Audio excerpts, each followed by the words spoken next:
Subhanallah walhamdulillah wala ilaha illallah wallahu akbar wala haula wala quwwata illa billahil aliyyil azim.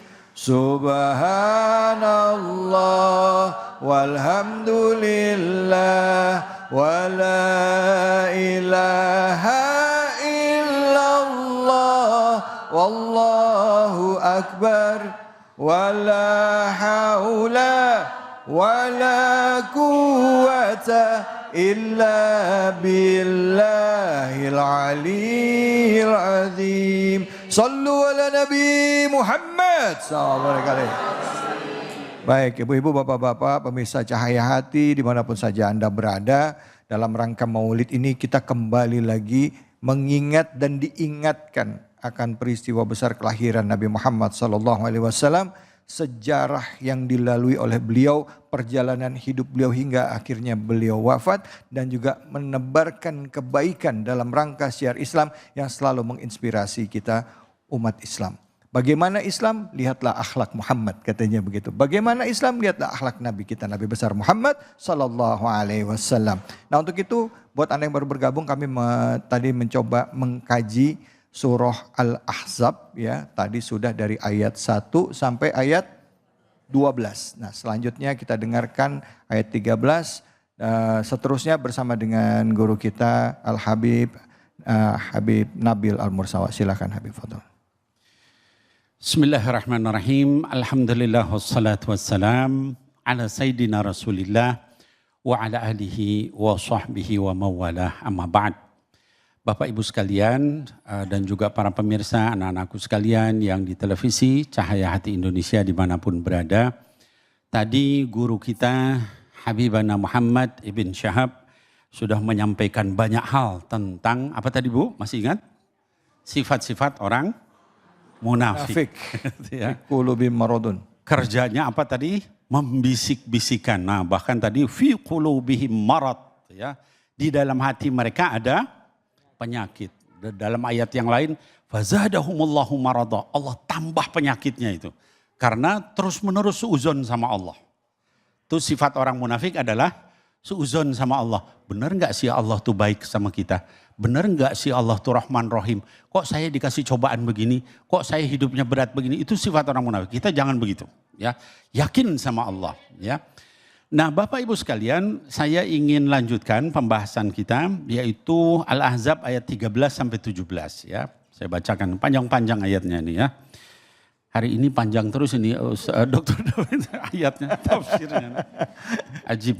Ajib, Masya Allah. Bismillahirrahmanirrahim. Wa idh qalat ta'ifatun minhum ya ahla Yathrib la muqama lakum farji'u wa yasta'dinu fariqun minhum an-nabiyya yaquluna inna buyutana 'aurah wa ma hiya bi'auratin in yuriduna illa firara. Kata Allah Subhanahu wa taala dalam ayat ini, wa idh qalat ta'ifatum minhum. Dan saat orang-orang munafik itu, kalau tadi membisik-bisikin, ini bukan bisik-bisik lagi, teriak. Ya. Idh qalat ta'ifatum minhum, berkatalah sebagian dari orang-orang munafik itu, ini lagi perang nih Bapak Ibu. Ya. Perang pasukan kaum muslimin melawan 10.000 pasukan musyrik. Dibatasi dengan parit Khandaq. Di belakang dengar kabar orang-orang Yahudi berkhianat, Bani Quraidah. Yahudi itu di mana-mana begitu, ya dari dulu. Karena sekarang di Palestina juga nggak pernah bisa memenuhi janji, gitu ya. Miriplah sama munafik itu ya. Nah, jadi dalam keadaan begitu, kondisi kaum muslimin tegang, tiba-tiba sebagian mereka teriak. Ta'ifatun minhum, ya ahla Yathrib la muqama lakum farji'u. Wahai penduduk Madinah, gak ada gunanya kamu berdiri di situ, ikut perang, pulang semua. Bayangin. Ya, bahaya enggak Bu begitu, ya? La ilaha illallah. Nah, kemudian wa yasta'dinu fariqum minhum, ya, an-nabi. Sebagian lagi minta izin. Orang munafiknya ada yang terang-terangan munafiknya, tapi ada yang halus. Bahayanya yang mana, Bu? Sama-sama bahaya sih sebenarnya. Tapi yang halus lebih bahaya kali ya. Ya. Yang halus bilang apa? Dia minta izin sama Nabi, pura-pura. Ya. Apa kata mereka? Yaquluna inna buyutana aurah. Rumah kami ini nggak ada penjaganya ya Rasulullah. Ini pasukan ini nanti dia memperkosa istri saya, anak saya, alasannya macam-macam. Ya. Padahal semua orang juga lagi perang. Gitu ya. Wa ma hiya bi'aurah. Allah yang jawab. Bukan karena rumah mereka tidak ada yang jaga. Iyuriduna illa firara. Mereka itu cuman pengen kabur. Yang bilang siapa, Bu? Allah subhanahu wa ta'ala ya. Seram ini. Nah jadi ciri-ciri orang munafik itu kalau sudah ada masalah, dia lari dari Allah. Ya Bu? Ada nggak yang begitu di sini? Acungkan tangannya. Bapak-bapak ada yang begitu? Ya. Enggak, Bib, ini muhajirin orang soleh semua. Amin. Solehah semuanya. Amin. Ya. Nah ini orang munafik ya. Jadi Bapak Ibu sekalian hati-hati ketika kita dalam keadaan masalah. Itu kita lari dari Allah. Ciri yang kedua, kalau dapat kesenangan orang munafik itu juga lari dari Allah. Lupa. Ya. Jadi kalau ada kenikmatan dia tertipu, kalau ada tekanan dia lari. Itu ya. Kita lanjutkan. Lalu kemudian dikatakan di sini. Walau dukhilat alaihim min aqtariha. Ya. Kalau seandainya pasukan musuh itu menyerang masuk sampai kota Madinah dari berbagai penjuru, kata Allah nih ya. Tsumma su'ilul fitnata la atauha. Lalu kemudian orang-orang musyrik itu setelah menyerang Madinah, masuk ke Madinah, lalu mendatangi orang munafik itu, kamu mau dibunuh atau kafir? Maka mereka akan bersegera menjadi kafir, kata Allah. Gitu ya. Wa ma talabbatu biha illa yasira. Ya. Dan mereka tidak butuh waktu lama untuk murtad, keluar dari Islam. Nah, jadi Bapak Ibu sekalian hati-hati dengan sikap seperti ini, gitu ya. Kata Allah di dalam ayat yang lain itu wa minan nasi may ya'budullah ala harf. Di antara manusia itu ada yang kalau beribadah kepada Allah masuk Islam itu di ujung, di sisi. Kalau misalnya dikasih nikmat dia tetap Islamnya. Tapi kalau dikasih cobaan dia lari, gitu ya. Nah ini seperti ini tidak baik, gitu ya. Kita hanya mau enaknya aja, gitu ya. Jadi mereka kalau diberikan diajak untuk murtad langsung kalau dalam tekanan, gitu ya. Nah maka Bapak Ibu sekalian, saya ingin pesan usini wa iyyakum, yang nasihati diri saya sendiri dan kita sekalian hati-hatilah dari sifat ini. Orang kafir aja masuk neraka itu nggak sampai di kerak neraka. Tapi orang munafik dikatakan innal munafiqina fid darkil asfal minan nar. Orang munafik itu di kerak dasarnya api neraka. La ilaha illallah Muhammad Rasulullah. Mungkin ada yang nanya, Bib kok sekejam itu? Kenapa sih? Karena kalau orang musyrik jelas Bu. Iya Bu. Orang kafir jelas Bu. Iya Bu. Kalau orang munafik jelas gak? Kagak jelas. Pakaiannya kayak orang Islam. Ngomongnya juga kayak orang Islam, tapi hatinya busuk, gitu ya. Nah jadi hal seperti itu yang bahaya, ya. Dia masuk di dalam kaum muslimin kayak orang Islam, bahkan banyak kan nanti ada yang tokoh punya status sosial tinggi, status ekonomi tinggi, tapi mudah merusak gitu, malah nggak percaya sama Islam. Rakyat kemudian terus percaya gitu, oh ini kayaknya orang baik, lihat ekonominya bagus, lihat apa status sosialnya tinggi, padahal mereka adalah musuh. Nah Bapak Ibu sekalian saya ingin sampaikan kehati-hatian kita terhadap sifat munafik ini juga kita kenali ciri-cirinya dari awal. Supaya kita nggak masuk situ, mau Bu? Saya kasih tahu ciri-cirinya, mau? Ibu-ibu, bapak-bapak mau? Di dalam Quran dikatakan jelas-jelas. Di antaranya dikatakan la ya'tunas shalah illa wahum kusala. Ciri-ciri orang munafik itu mereka tidak melakukan sholat kecuali malas. Ada yang begitu. Kalau di masjid di depan orang, Allah Akbar. Ya. Kalau sendirian, Allahu Akbar. Allahu Akbar. Ada nggak yang begitu? Itu cirinya. Acungkan tangannya kalau ada. Nah itu ciri-ciri yang Allah sebutkan dalam Quran. Dalam ayat yang lain dikatakan wala yunfiquna illa hum karihun, tidak berinfak kecuali berat. Ada enggak yang begitu? Kaya tapi pelit. Banyak kan. Innalillahi wa inna ilaihi raji'un ya. Yang hebat itu orang miskin tapi dia dermawan. Dalam keadaan dia nggak punya, dia tetap dermawan. Dibanding orang kaya tapi pelit gitu ya. Ayat yang lain dikatakan wala yadhkurunallaha illa qalila. Ciri lainnya nggak zikir kepada Allah kecuali sedikit. Beres sholat, assalamualaikum warahmatullahi, assalamualaikum warahmatullahi, brut, langsung hilang. Ya. Kenapa? Kerja banyak urusan. Nanti sholat begitu. Allah, berat hilang. Jadi zikirnya itu hanya sedikit kata Allah Subhanahu wa taala. Saya lanjutkan ya. Lalu ayatnya dikatakan sini walaqad kanu ahadullah min qablu la yuwallunal adbar wa kana ahdullahi mas'ula. Walaqad kanu ahdullah ya. Allah Subhanahu wa taala sudah minta janji sama mereka. La yuwallunal adbar, enggak boleh lari dan mereka udah bilang iya. Tapi kemudian mereka ingkar. Bapak Ibu sekalian, ini pada zaman Nabi. Zaman sekarang apa coba yang begini? Kita setiap sholat berkata janji sama Allah apa? Inna salati wa nusuki wa mahyaya wa mamati lillahi rabbil alamin. Sholatnya begitu. Ketika sholat janji sama Allah. Tapi apa benar kita hidup mati kita itu hanya untuk Allah? Ya. Ingat itu nanti ditanya sama Allah Subhanahu wa taala. Kalau hidupnya untuk hal yang maksiat, untuk korupsi, untuk bikin kekacauan dan sebagainya, maka janji itu nanti ditanya sama Allah. Mudah-mudahan Allah menyelamatkan kita semua. Amin ya Allah ya Rabbal alamin. Alhamdulillah, terima kasih banyak Habib. Sama-sama. Bu. Masya Allah, ternyata banyak ya Ibu Bapak hal-hal yang dekat dengan keseharian kita, terutama tadi sudah dikasih warning atau dikasih peringatan karakter orang-orang munafik ya. Di dalam era zaman sekarang ya, di mana era ini kita nggak bisa bedain mana benar mana salah. Istilahnya itu post-truth.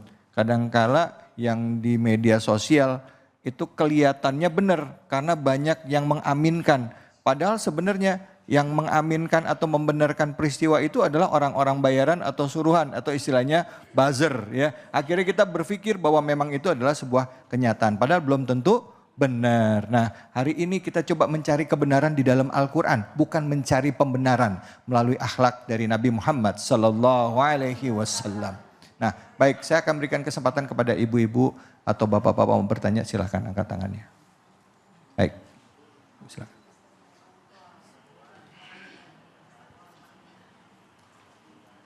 Assalamualaikum warahmatullahi wabarakatuh. Waalaikumsalam warahmatullahi wabarakatuh. Saya Rini dari Majelis Taklim Al-Muhajirin. Ya. Izin bertanya Pak Ustadz. Silakan, Ibu mic-nya boleh lebih dekat biar suaranya lebih jelas. Baik, makasih. Ya Pak Ustadz. Pak Ustadz, saya pernah nazar kepada Allah.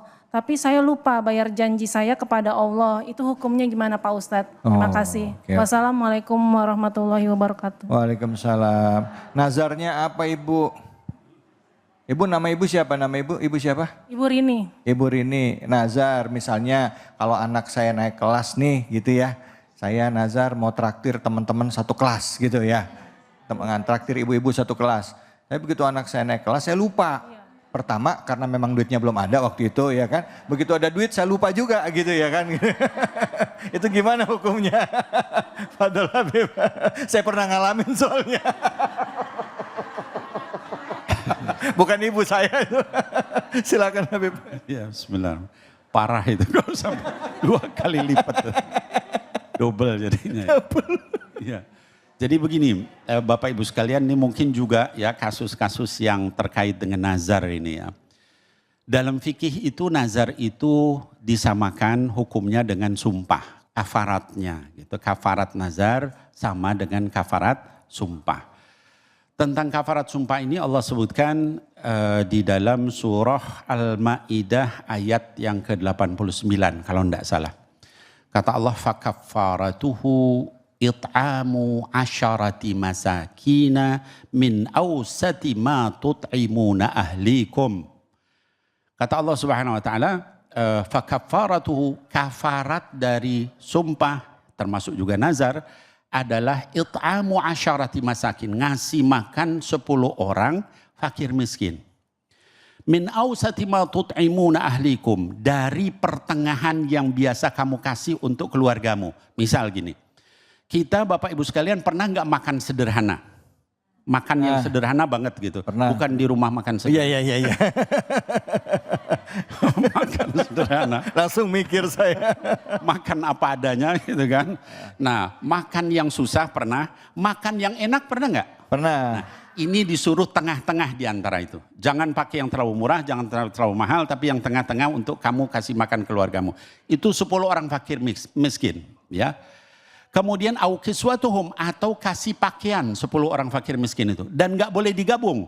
Oh saya ini 1 orang dia fakir miskin, saya kasih 10 kali makan atau 10 pakaian, nggak boleh. Harus pisah-pisah 10 orang.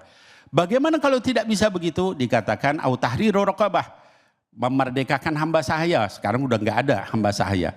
Nah faman lam yajid, kata Allah, kalau tidak bisa dua-duanya itu maka puasalah, fasyamu thalathati ayyam. Puasa 3 hari. Jadi kafarat sumpah apa Bu?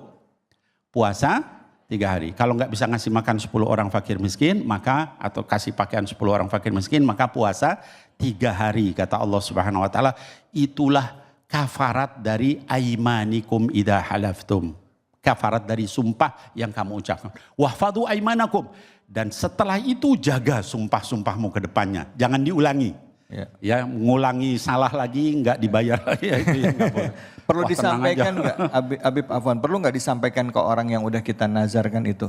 Perlu nggak kita bilang maaf ya saya belum bisa mewujudkan nazar saya atau gimana gitu? Nggak perlu ya? Iya, kalau misalnya kita belum melafaz sama dia baru dalam hati nggak perlu juga nggak apa-apa. Kan itu bainana wa bainallah. Oh iya betul. Tapi kalau kita udah pernah ngomong nanti kalau saya ini ya kita harus minta maaf, minta halal itu ya sama orang itu. Baik ya. Makasih banyak Habib. Sama-sama. Baik, jelas ya Bu ya? Jelas ya Bu? Ya, kemarin sama siapa nazarnya Bu? Hal ini dekat dengan keseharian kita, kadang bagi kita nganggapnya gampang ya, tapi tadi dijelaskan oleh Habib bahwa kalau kita udah nazar ya, tadi sampaikan Rasulullah mengajarkan kepada kita, pertama ada tadilah memberi makan kepada 10 fakir miskin, 10 orang ya, orang yang berbeda-beda. Makan nggak bisa, makanannya gimana? Hitungannya nilai tengah dari yang biasa kita makan, antara yang paling mahal dan yang paling murah kita makan. Terus juga atau kita kasih baju juga demikian ya Habib ya.